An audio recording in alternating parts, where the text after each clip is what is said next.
In this video, we're going to be taking a look at Jodo Kast for the Shadow Dark Side line. And if I recall correctly, he was a K-Mart exclusive in the US. So it was around 2011.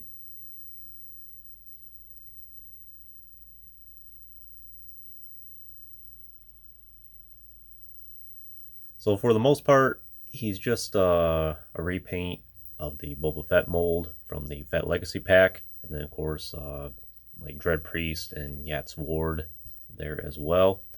But one thing I am noticing after getting Jodo Kast, Boba Fett, and then the two Mandalorians all here together, despite it having the base tooling as the exact same, Hasbro did take the time and effort to do some minor tweaks and differences between all four of these characters here. Like for Yats Ward and Dread Priest, they have the pouches here, for example. Obviously, Jodo Kast does not have that. And then another case between like him and Boba Fett. Boba, get a better view of everything here.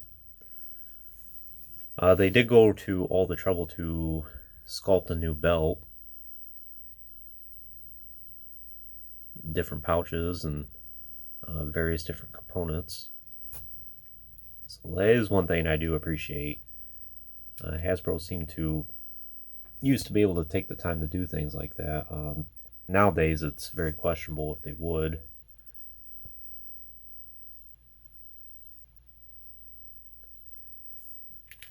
Take this out of his hand for now. So if you don't know anything about Jodo Kast, I do know a thing or two about him. He was, I think he was a bounty hunter of some sorts, and then he was featured in some of the comics. I forget specifically which comics. But basically, the whole story arc for him is that he is impersonating Boba Fett. And I believe this is during a time where maybe after Return of the Jedi, when Boba Fett is MIA or presumed to be dead, Jodo Kast basically assumes his identity and tries to convince a large portion of a population on a specific planet, I think, or in the galaxy even, that he is Boba Fett. And he basically goes on a big media tour promoting himself as Boba Fett. And then, if I recall correctly, I believe he's in a cantina or a bar of some sorts. And of course, you know, he's telling his story. And then Boba Fett ends up showing up. And then I believe he ends up getting wiped out because of that by Boba. And I forget specifically if he ends up borrowing Boba Fett's armor or if he ends up borrowing armor or has armor that is very similar to Boba's. I would have to go back and brush up on the story. I do recall reading about it many years ago. So I did get this action figure around the same time as all like Dread Priest and Yats Ward here. I do recall seeing him at K-Mart back in 2010 or 11. And I ended up choosing Captain Locke from the Clone Wars line over Jodo Kast here, which I don't regret at all. I still have that Captain Locke action figure, and it's very nice. But I ended up working out in the end anyway. But because it's utilizing a lot of previous parts, there's not a whole lot more I can say about it. The main new things about him are that he's repainted a little bit.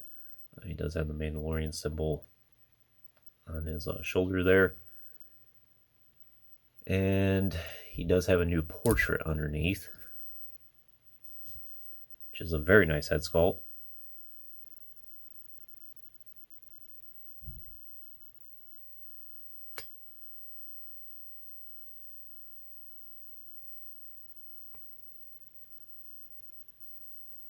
Does have the Wookiee braid here as well.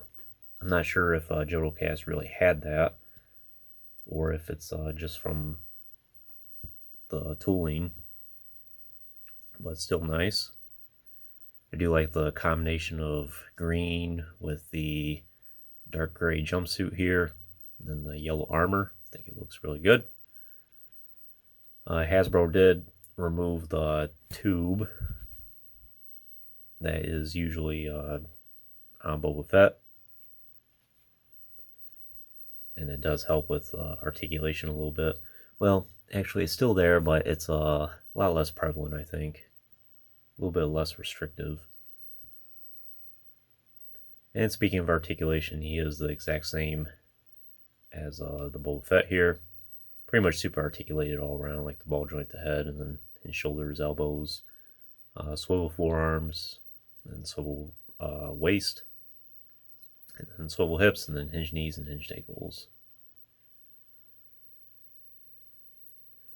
Weapons and accessories, other than the removable helmet, he does have removable jetpack, which is, I think, pretty much the same as a lot of the other Boba jetpacks.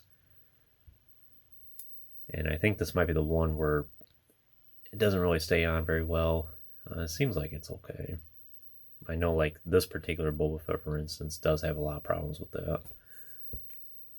And then he does have the Boba Fett blaster here, which is a little bit different paint job. It has a greenish colored strap here. I left the Elastic Band on there. It came with it when I got this. And I did end up getting this action figure loose.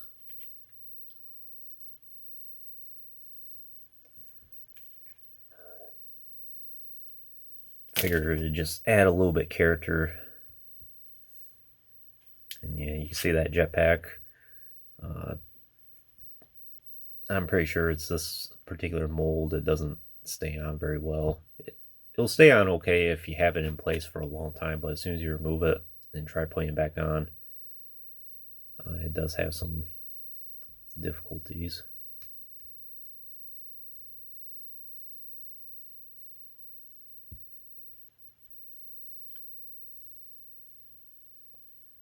It does have the dent in the helmet. No movable rangefinder.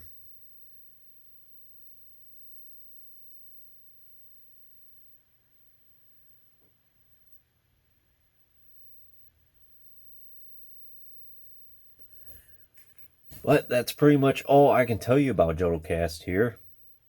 There's two different versions of Jodo Kast out there. There's this one, which is the more recent one, and then there's one from earlier in the Legacy collection, which I'm pretty sure that's just reutilizing a Boba Fett mold as well, but it's a much older mold, and I think that one may even have an action feature to it. I do not have that action figure. I don't know if I will get that one someday. I think I'm perfectly happy with this one Jodo Kast. But it's a good action figure. I would recommend it. If you're a big fan of Mandalorians, want some extra bounty hunters or Mandalorians of any sort for your collection, this is definitely a good one to have. And like I said, I think he's got an interesting character arc behind him, being like a Boba Fett impersonator. As far as price is concerned, I don't think it's too bad. I forget specifically what I paid for this, but it wasn't outrageously expensive at all. And even if you find one brand new, it shouldn't be too bad either. And one more thing I will mention. Part of the reason why I did this review as well is now I am totally caught up on having a review for my entire Mandalorian collection. So if I feature any more Mandalorian or bounty hunter characters from here on out, it'll be entirely new to me. So we're getting there to having the rest of my collection reviewed or have a video of some sorts up to this point. But anyways, that concludes this review. I hope you enjoyed it. Stay tuned for plenty more reviews in the future. There will always be more to come. If you haven't already, please like the video and subscribe to the channel. I always appreciate all your support, and check out the links in the description if you haven't done so already. Of course, as always, thanks for watching.